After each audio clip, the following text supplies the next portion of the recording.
Chaudhary Ranbir Singh university के आज इस नए टीचिंग ब्लॉक के इनॉग्रेशन और साथ में जो एक मल्टीपर्पस योगशाला हॉल उसके इनॉग्रेशन और साथ दो नई फाउंडेशंस के इस पावन अवसर पर हमारे बीच में आपके vice chancellor doctor अनपाल Singh ji, आपकी registrar madam doctor ललवीन Mohan ji, हमारे विधायकगण डॉक्टर मिड्डा जी, अमरजीत जी, किशन राठी जी, आपके deputy commissioner doctor Manoj ji, Narendra जी, सुप्रिंटेंडेंट पुलिस, तमाम फैकल्टी के मेंबर, इस प्रोजेक्ट में हरियाणा सरकार का साथ देने वाली एनबीसीसी की पूरी टीम, यहाँ पर मौजूद तमाम टीचिंग नॉन टीचिंग स्टाफ, छात्रगण, पत्रकार छायाकार साथियों, पहले तो मैं आप सबको इस नए ब्लॉक में जिसमें आप बैठे हैं इसकी बहुत बहुत शुभकामनाएं देता हूं और यही विश्वास करता हूं कि ये टीचिंग ब्लॉक जो एक्सेलेशन हम चाहते हैं समय के अनुसार एक विश्वविद्यालय में हो, उसका एक अहम हिस्सा बनने का काम करेगा। और ओवर पीरियड जो इस यूनिवर्सिटी की नींव जिस सोच के साथ रखी गई थी उसका एक बिल्डिंग ब्लॉक बनेगा कि आगे क्या प्लानिंग किस समय और कैसे करनी है और उसको कैसे ले जाया जाएगा। क्योंकि जब एनबीसीसी की टीम इस ब्लॉक के इंफ्रास्ट्रक्चर के बारे में बता रही थी तो इसमें डिपार्टमेंटल हेड्स और उनकी रिसर्च के ऊपर ज़्यादा इंफ्रास्ट्रक्चर खड़ा किया गया है और उसके बराबर ही टीचिंग का इंफ्रास्ट्रक्चर खड़ा किया। और मैं ये मानता हूँ, मुझे अवसर जब अमेरिका में पढ़ने का मिला और वहाँ से आने के बाद जब इंडिया के अंदर हमने कैंपसेस को देखना शुरू किया तो एक बड़ा अंतर है। हमारे यहाँ जोर दिया जाता है क्लासरूम बना दो, क्लासरूम बना दो। आज के दिन विश्वविद्यालय जो है, यूनिवर्सिटीज जो है, वो क्लासरूम से ज़्यादा रिसर्च और इस तरीके की जो और पद्धतियाँ हैं उनके ऊपर फोकस्ड रहनी चाहिए। और धीरे धीरे जो नई एजुकेशन पॉलिसी आई है, मुझे लगता है वो अरीना उस पॉलिसी में भी खुला कि अब ऑटोनॉमी प्रोफेसर्स को भी मिला करेगी कि वो अपना कोर्स किस दिशा में ले जाना चाहें। और पूर्ण विश्वास है कि ये हमारी आने वाली पीढ़ियों को और बेहतर बनाने का काम करेगा। मैं आज आपकी रजिस्ट्रार मैडम से पूछ रहा था तो वो डिपार्टमेंट ऑफ इंग्लिश से जुड़े हुए हैं, मगर आज के दिन एक अंतर जरूर है। डिपार्टमेंट ऑफ इंग्लिश नाम दे दिया जाएगा मगर वोकल इंग्लिश पे फोकस नहीं किया जाएगा। और मैं तो चाहूंगा कि आपकी यूनिवर्सिटी एक बेंचमार्क बने हरियाणा की तमाम सरकारी यूनिवर्सिटीज के लिए, जहां लिटरेचर इंग्लिश को तो हम पढ़ते हैं, ग्रामर को तो बहुत अच्छी तरह बचपन से सीखना शुरू करते हैं, मगर जब जींस से यूनिवर्सिटी से कोई डिग्री लेके गुड़गांव में नौकरी लेने जाएगा, मुंह खोलते ही करे किराए पे पानी फेरते। सच्चाई है और कड़वी सच्चाई है। और वो यही कारण है कि हम वोकल इंग्लिश की ओर अपना फोकस समय पर नहीं कर सकते। मैं तो चाहूंगा कोई लैब बननी है, कोई ऐसा इंफ्रास्ट्रक्चर बनना है, आप प्रपोजल सरकार को दे और मैं प्राथमिक तौर पे चाहे मुझे जाना पड़े आपके साथ, किसी लेवल पर भी आपकी उस फाइल को नहीं रुकने देंगे कि हम वो इंफ्रास्ट्रक्चर यहाँ डेवलप करें। एक चीज और बोलना चाहूँगा, जो हमारी आज योगशाला आपके यहाँ बड़ी है, बढ़िया मल्टीपर्पस हॉल महर्षि पतंजलि के नाम पर आपने रखा है, उस हॉल का उपयोग जितना जल्दी और जितना बेहतर तरीके से हम कर पाए बेहतर रहेगा। और मैं तो चाहूंगा कि शायद हरियाणा में तो किसी यूनिवर्सिटी में भी योग के ऊपर एक्सेलरेशन के कोर्सेज नहीं है, मगर जब से कोरोना आया है योग दुनिया भर के अंदर फिजिकल की बजाय डिजिटल हो गया। आधे तो टीचर आपके ऐसे मिलेंगे यूनिवर्सिटी के जो 5 बजे घर जाके यूट्यूब पे योगा सीख रहे होते हैं, और बहुत से ऐसे हमारे बच्चे हैं जो दुनिया के अंदर यूट्यूब सेशन देके, जूम सेशन देके, और अब तो व्यापार बन गया। अभी मेरे को आपके सुप्रीम पुलिस बता रहे थे कि इनके एक लड़का 3,000 रुपये महीने के लेता है ऑनलाइन योग सिखाने के लिए, और उसके पास 300 बच्चे हैं, तो 3 तिक्की करे कितने होंगे? महीने के एक बच्चा इतने ऑनलाइन योगा सिखा के कर रहा है, कमा रहा है। अगर हम उसको कोर्स बना दें और यहां से ही बैठे हुए आपके ही स्पेसिफाइड लोग दुनिया के अंदर अलग अलग जगह सिखाएं, तो वर्क फ्रॉम होम भी हो जाएगा और एक सोर्स ऑफ इनकम भी बढ़ जाएगा, और साथ के साथ दुनिया के जिन देशों में योग नहीं पहुंच पाया, डिजिटलाइजेशन की मदद से हम योगा भी वहां तक पहुंचा पाएंगे। साथियों, इस यूनिवर्सिटी का जब सपना रखा गया था जींद में यूनिवर्सिटी हो, तो स्पोर्ट्स को कैसे एक्सेल किया जाए, असली ड्रीम ये था।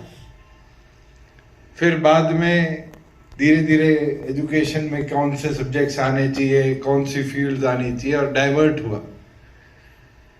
मगर अगर हम फोकस दोबारा ओरिजिनल सोच पे लेके आए, तो स्पोर्ट्स के अंदर भी कई ऐसे एरिनाज हैं जहां हम अपने लोकल लेवल के टैलेंट को 1 मिनट में ओलंपिक लेवल का टैलेंट बना सकते हैं।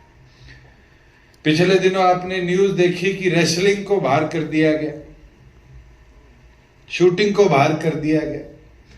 ये सोच विश्व भर के अंदर बदलती रहती है, क्योंकि समय 15 दिन का है, खेल उन लोगों ने कराने हैं, और जो लोग वहां ऑर्गेनाइजिंग बॉडीज में पावरफुल रहते हैं वो देखते हैं हमारे देश से संबंधित खेलों को हम कैसे प्राथमिकता दें।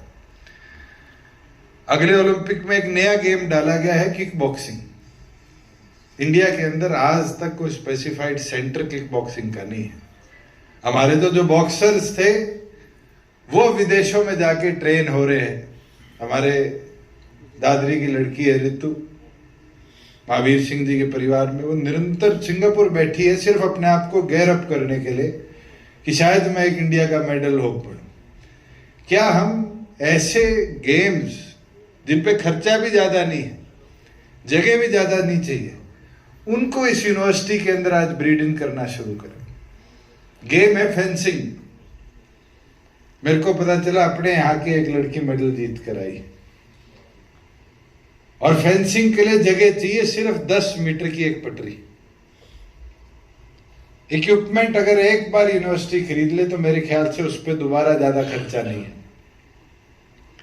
गेम है जूडो, जहां हमारे प्लेयर्स अब क्वार्टर फाइनल लेवल तक पहुंचे, मगर अगर हम उस पर फोकस करें तो हम मेडल की ओर भी आगे बढ़ पाएंगे।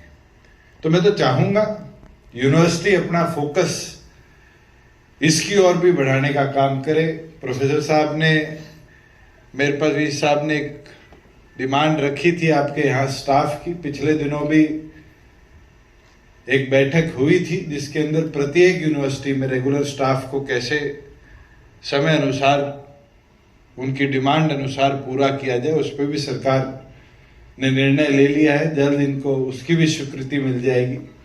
जहां सिंथेटिक इंफ्रास्ट्रक्चर की बात है, मैं एक आग्रह आपसे करूंगा कि आप प्रपोजल बनाइए और 2 गेम्स का बनाइए, एक रेसलिंग का और एक जूडो या कराटे में से एक का, और उस प्रपोजल को मैं साई से अप्रूव कराकर साई का सेंटर आपको इस यूनिवर्सिटी में दिलवाने का काम, जिससे स्पोर्ट्स इंफ्रास्ट्रक्चर भी बढ़ेगा और सेंट्रल गवर्नमेंट की मदद से लेटेस्ट टेक्नोलॉजी का उपयोग भी हो। एक बात अभी डॉक्टर मिड्डा ने बड़े डॉक्टर साहब की याद करा दी, और मेरा तो बहुत लगाव उनसे रहा है। और एक खासियत होती थी, छोटा बच्चा दिख जाता था कोई तो जेब में से टॉफी निकाल के दे देते थे, और कोई बीमार व्यक्ति आ जाता था, एक पुड़िया रखते थे, वो पुड़िया दे देते थे, वो पता नहीं कैसे ठीक करते थे उसे। मगर जींद के विकास में एक अहम योगदान रहा, हमारे साथ बड़े मजबूती से खड़े रहे और स्तंभ की तरह छोटा से छोटा विषय होता था उसको बड़ी वोकली विधानसभा में उनने रखने का काम किया है। क्योंकि ये ब्लॉक नया बना है और मेरे ख्याल से आज इस हॉल का हम पहली बार यूटिलाइजेशन कर रहे हैं और उनको आपने याद किया। मैं चाहूँगा कि वीसी साहब अगली इसी में लेके जाए और इस हॉल का नाम डॉक्टर हरिचंद मिड्डा हॉल के नाम से हम डेडिकेट करें, जिससे जो ने शहर के विकास में अपना योगदान दिया, जन सेवा में अपना योगदान दिया, जो लगाव आम आदमी से था, वो उस लगाव को हम अमर बना पाए कि लोग जब भी इस हॉल में, इस बिल्डिंग में आए तो डॉक्टर हरिचंद मिड्डा जी को याद कर पाए। मैं तो दोबारा सारी टीम का आभार प्रकट करता हूँ।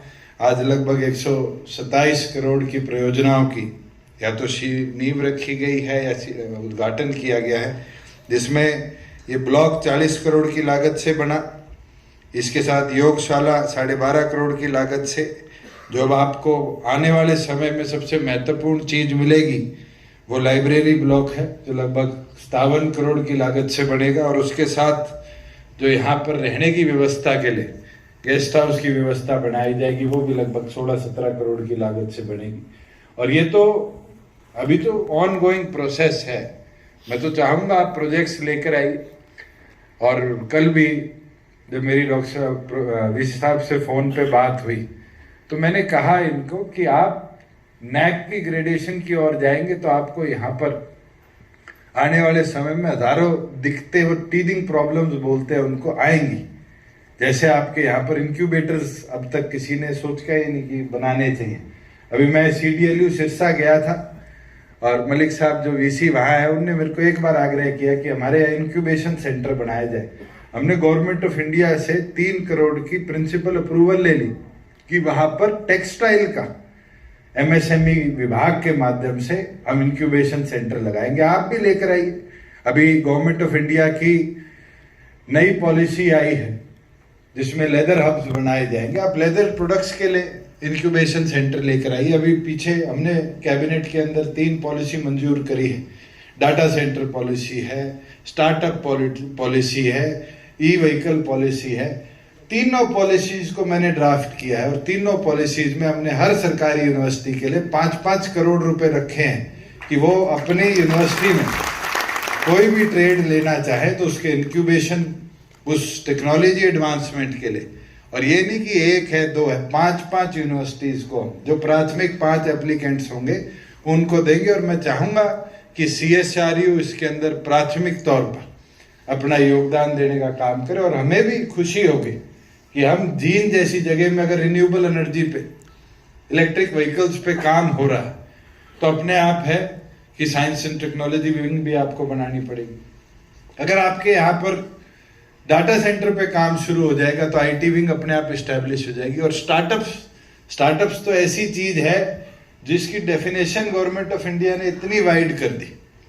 आज स्टार्टअप की डेफिनेशन जो है वो कोई भी व्यवसाय किसी प्रकार का भी, केवल मात्र फैक्ट्री लगाना, प्रोडक्ट बनाना ही नहीं, कोई भी out of the box idea आज डेवलप हो जाए तो वो गवर्नमेंट ऑफ इंडिया की नज़र में एक स्टार्टअप है। और मैं रिसेंटली आपको बताऊं, ऐसे स्टार्टअप्स देखने को मिलते हैं जिसमें एक युवा साथी ने 5 स्कूलों के साथ गुड़गांव में टाई अप किया और कहा कि ऑफ स्कूल आवर्स में आपके स्पोर्ट्स इंफ्रास्ट्रक्चर को मैं लाइफ लॉन्ग मेंटेन करूंगा, मगर यूज करने के लिए मुझे दे दिया जाए। उसने कमा के स्कूल को भी पैसा दिया, मगर आज हमारे इंडियन टीम के लिए प्लेयर्स भी तैयार कर दिए।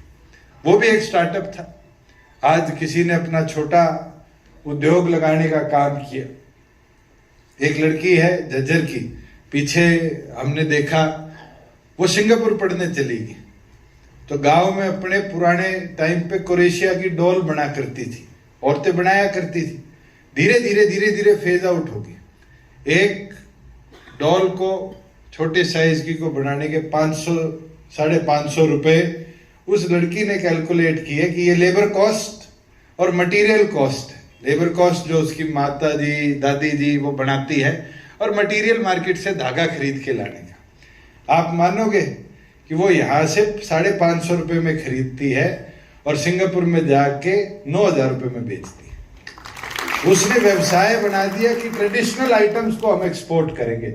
और अगर आपको एक्सपोर्ट की और इस व्यवस्था के अंदर भी कोई चीज लेके आनी है तो एमएसएमई विभाग पूरी तौर पर आपका सहयोग करेगा। हमें चाहे ऑफिसर डेडिकेट करना पड़े आपके उस सहयोग में, पर इन बच्चों के पास अगर कोई ऐसे out of the box ideas है जो हमारे रूरल ट्रेडिशंस को और ज़्यादा बेहतर बना पाएंगे, हमें एक्सपोर्ट की दिशा के अंदर एक नया अरीना दे पाएंगे, तो हम जरूर उसको सपोर्ट भी करेंगे। एक मांग जो दोनों हमारे विधायक साथियों ने भी रखी, आपने भी रखी, लैंड की एक्विजिशन प्रोसेस बहुत लंबा है।